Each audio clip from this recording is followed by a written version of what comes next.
everyone, this is Alexis and Jerry Stapp, with the Stapp Real Estate Group here, and this is another episode of our Broker Top Tips. broker top tips. But today we're actually going to make it a little bit more. I don't want to say. I mean, we're always pretty friendly during each week. Personable. More personable. So today I was talking with my dad, and I was saying, you know what, we haven't really talked about ourselves lately, and I know it's kind of something that we don't really like to do very much. But one thing that I always love to hear, and I always love to hear my dad talk about with other agents or people that he meets, is how did my dad get started into real estate? It's something that's, I think, a really, really great story, really personal. So I kind of want to pass it off over to my dad. He's going to talk about his story about getting into real estate, how he's gotten into EXP Realty now and his success. It's very, very inspirational. It's the reason why I got into real estate in the first place. So, Dad, tell us about. I think if I remember correctly, your story started back right before when I was born, before I was born. When did you get your real estate license? It's interesting. So when I married your mom and I moved into the house that they lived in, we had to sell the house, right? Because there was a drive-by shooting next door, right? And some of the bullets hit mom's car. So out of that, when we went to sell the house, the way we were treated by the agent or lack of it, You were treated poorly. yeah, I wouldn't say bad, but wouldn't say great. It was like mediocre. We decided to get our real estate license, right? And Yeah. that's so out of necessity, we decided to get our real estate license. Um, but then as I started doing real estate, I realized that as an agent, as a broker, every agent, when they get involved in real estate, there's one reason why they do. And if you don't know it up front, you're going to find out when you're in real estate is you want to be able to own real estate. You want Yeah. to be able to own real estate, right? So when I first got my license, it was out of necessity, but then I further realized that, hey, I need to have my license so I can own my own real estate. I can own my own properties, right? I could, negotiate It's and a lot search easier when you and have your license. find transactions and find deals, right? And I never forget when I got my license, first person I helped was some close friends of ours. And I sold that house and I'm like, okay, well, yeah, yeah. Commission and helping sellers is I really love to do that. Helping buyers find their dream, I really love to do that. But there's as a real estate agent, there's really about three major things that you should know going like as you start your real estate career. There's three things that you should be aware of. Number one is the income that you make off of sales should help you buy real estate Mhm. yourself, Yeah. right? And number two is what kind of real estate are you going to buy? Obviously, your first thing you should buy is for yourself, for you to live in, right? That's your first investment as an agent, right? Is buy your own house, right? So you can say you own your own house as an agent. I mean, you're going to help other people buy houses. You should probably own a house yourself, Mhm. right? Um, and then the second thing is after you own your own house, the other thing is are you going to buy multi units? Are you going to buy commercial? Are you going to buy all of those things, whatever your heart desires? You can, because of your experience in real estate, you can make come true, right? Um, and so a lot of people get their license because they want to be able to get into real estate and own real estate, and that's why I got into it. Didn't realize that my passion was going to end up helping other agents succeed in their goals also. Okay. Then how do you own real estate and have residual income? So number one, owning real estate. Number two, helping sellers and buyers find their dream home and sell their dream home, right? And number three, how do you create a residual income? Right. There's an old-fashioned saying is as you're sleeping at night, are you making money?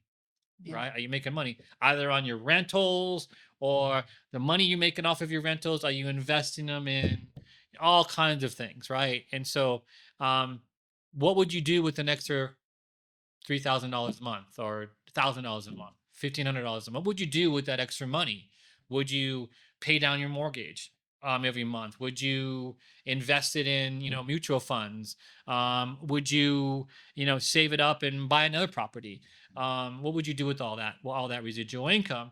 And then also one of the reasons I became a broker was to not only help agents but also as a broker owner previously, having agents that produce, making money off of my business, right? Mhm. That's residual income, right? Which all of that, I would say, transferred into, morphed into, graduated into where I'm at now, Yeah. right?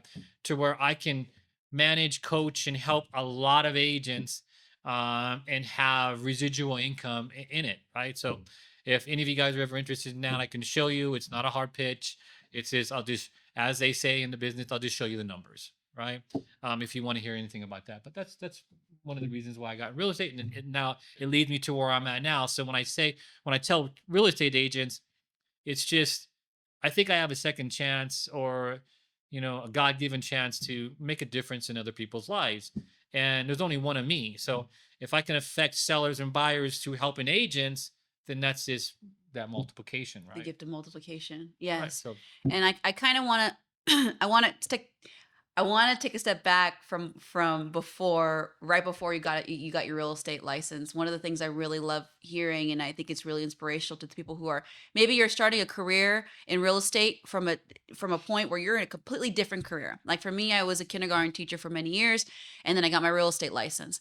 You worked at Trader Joe's for many you had to years. bring that up. I love bringing it up because I think it shows how, even though you're in a different field, if you have the drive and determination to continue to learning and just strive to work harder for yourself and for your family, you will succeed. And I really love to hear the story of that. So I know you were saying that when you were in Trader Joe's, you tell us a little bit about your Trader Joe's days and Well, kind of how it morphed into real I was estate. part time at Trader Joe's, right? So, Around how old were you? well, when I first got a job at Trader Joe's, it's because your grandma worked next door at the beauty salon, and she said there's places opening next door, and I needed a job to pay for my college tuition, right? And so I actually went to. There used to be a Trader Joe's in Montclair.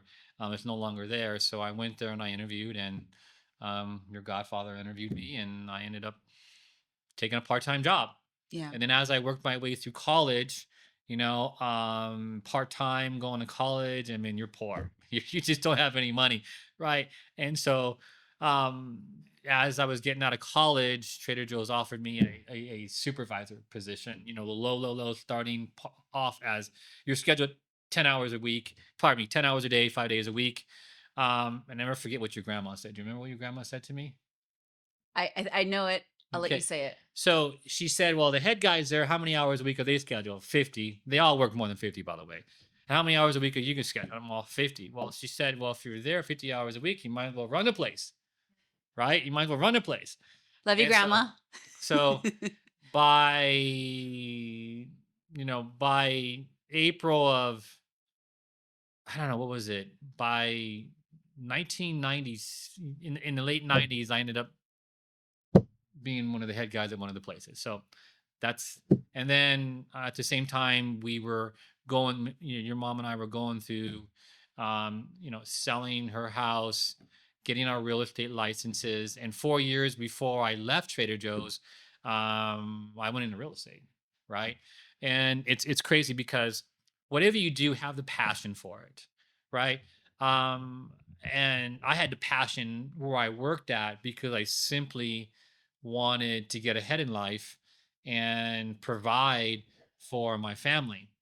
And then when I opened up my own brokerage, I wanted to get ahead in the brokerage to be able to provide help to real estate agents, right? And so that's kind of how it all just started progressing towards that. Yeah. And then I if I may speak, since I tell everyone, I'm a little biased because he is my dad. But one of the things that really inspired me to get my license was when you came over to EXP Realty and you were telling me about the opportunities you've had at this real estate company. So I've watched my dad, all my life growing up, watching him help other agents, and I know that he puts his whole heart into all of his agents. There was a point in your life where you had a lot on your plate. There was a lot of agents you were managing. You were very, very successful, but you found, you were introduced to EXP Realty, which basically has helped you provide even more for your agents. And just to see that progression in you has been very admirable, because my father, We love the Lord, we love Jesus, and we always give it all up to him. And so with whoever we meet, whether it's an agent or a buyer or a seller, we always give it to God first. So I've seen that with my dad growing up and seeing how much he cares for his real estate agents, to be able to see it even multiply even further at EXC Realty, and to kind of see the stress lifted off of him was really, really great. And so that kind of inspired me. And Yeah. what at EXP Realty, we'll kind of end it with this. I know, with all the real estate agents that you've brought on, can you name maybe one or two things that you say that EX Realty has really, really helped you with agents? The model and how well the company is ran from an operational Yeah, that's standpoint, the word I was looking the for. Yeah. way they manage and give this high level of service to the agents, Yeah. so agents can spend the time wisely, producing real estate, communicating to sellers and buyers, helping other people, right? Because that's really, really important. Also, really proud of always having tools and a lot the right tools to produce real estate. And a lot of agents don't know they need these tools because a lot of them are really, really expensive, right? And so having the right tools to provide and have agents have access to these tools, and also leadership. The leadership within my company and the amount of talent is just astronomical. It's just it goes way deep, and I just love the people that I'm around. I won't shout out any names, but you know who you are. Just always giving, giving, giving, and so a lot of givers, and so I really appreciate it. So remember, in real estate, as a real estate licensed person, there's three things that you want to make sure that you're aware of. Number one, owning real estate. Number two, having some sort of residual income. And number three, having the passion to help sellers and buyers, right? Because even if you're going to go after listings, right, you're going to have buyers that are going to approach you. Yeah. Having those three things, consistently doing well and having residual income, helping get those listings sold, helping get those buyers sold, and having those investment opportunities is and helping everybody out, it'll come to you with that passion. Yes, and I've definitely seen it. I know my father has his true passion is, maybe you'll agree with me, is helping other agents and buyers and sellers, of course, I but thought it was fishing. or fishing, fishing too. If you want to get him a gift, get him something with fishing.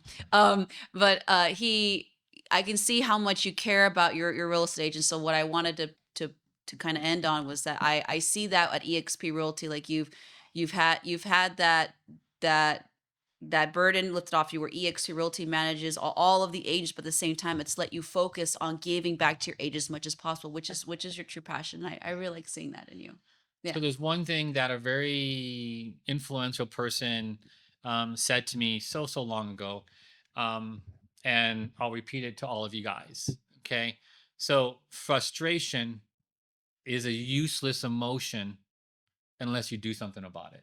It's okay to be frustrated. Frustrated is passionate sometimes. But when I talk to the same people and they're frustrated about the same thing over and over and over for months and months and months and months, I look at it as identify the frustration, fix it, and use that energy towards something more positive, right? Yes. And so frustration is a useless emotion unless you do something about it, and just do it in the right way. Identify that frustration, fix it, help it, and move on, right? Yes. Communication is really, really important, and part of communication is listening, right? I've learned to really, really listen really, really well. Not always, but pretty well, to where if I'm negotiating, if you listen to the other person and see what's going on, you're going to be in a better position to influence the outcome, right? Yeah. So Yeah. just FYI. Well, thank you, Dad. Thank you so much. Hey you guys, so that's our latest episode of Broker Top Tips. We Jerry appreciate it. Please make sure Stapp. that you subscribe below. We look forward to seeing you on the next one. We'll see Have you a great next day. time. See you next Bye. time.